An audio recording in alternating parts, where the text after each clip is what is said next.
Jadi saya cerita sedikit ya proses dengan teman-teman di PDI Perjuangan.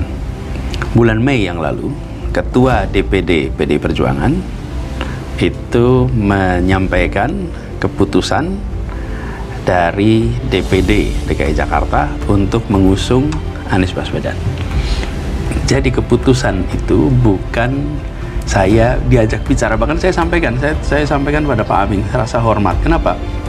Karena ketika beliau jumpa saya, itu bukan mengajak Pak Anies, saya ingin ngobrol ya, gimana kalau saya mengusulkan Pak Anies. Enggak, dia menyampaikan, Pak Anies, kami sudah memutuskan. Dan keputusan kami adalah Pak Anies sebagai calon dari PDI Perjuangan. Saya bilang, wah ini sesuatu yang saya tidak pernah bayangkan.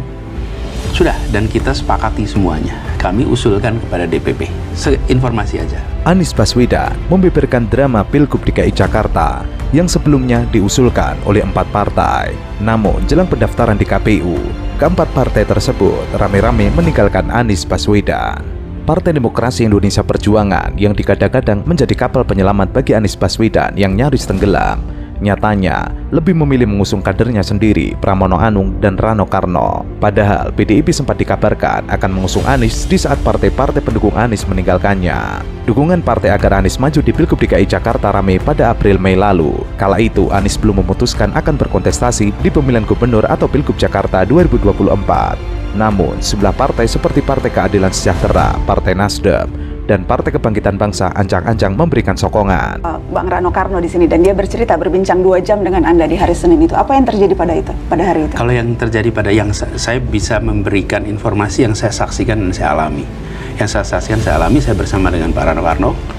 Kemudian kita di sana ngobrol, diskusi, lalu sampai ada pesan datang kepada saya dan menyampaikan, Pak Anies, ini ada perkembangan dan perkembangan baru menyangkut beberapa case-case.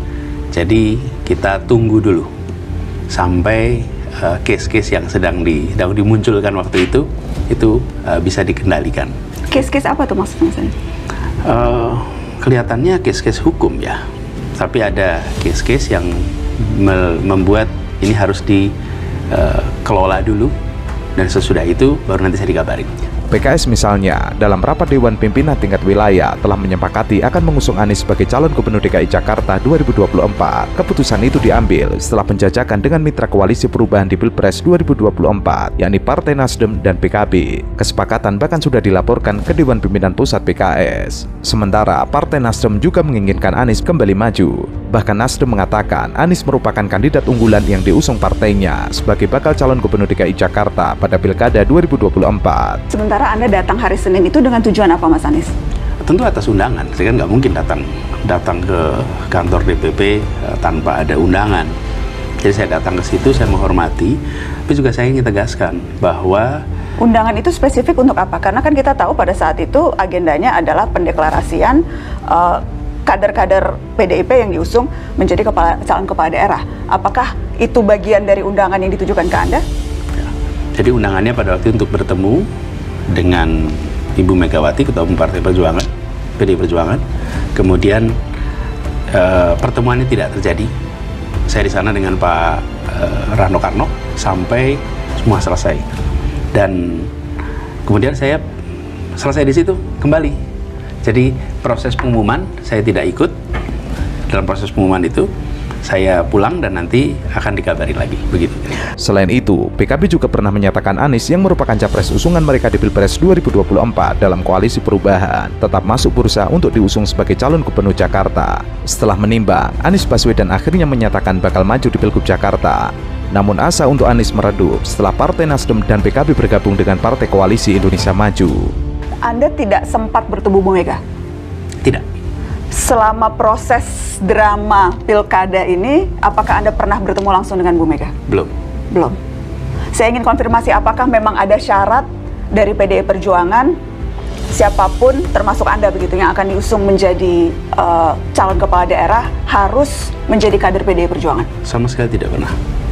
Jadi tidak pernah ada pembicaraan tentang menjadi anggota dengan semua pimpinan. Bahkan Pak Deddy Sitorus pun menyampaikan di dalam pernyataan terbuka bahwa tidak pernah ada permintaan atau tawaran untuk menjadi kader PD Perjuangan. Anda menanyakan itu tidak ke Itu Anda bertanya? Saya bertanya. Dan dijawab? Dan tidak.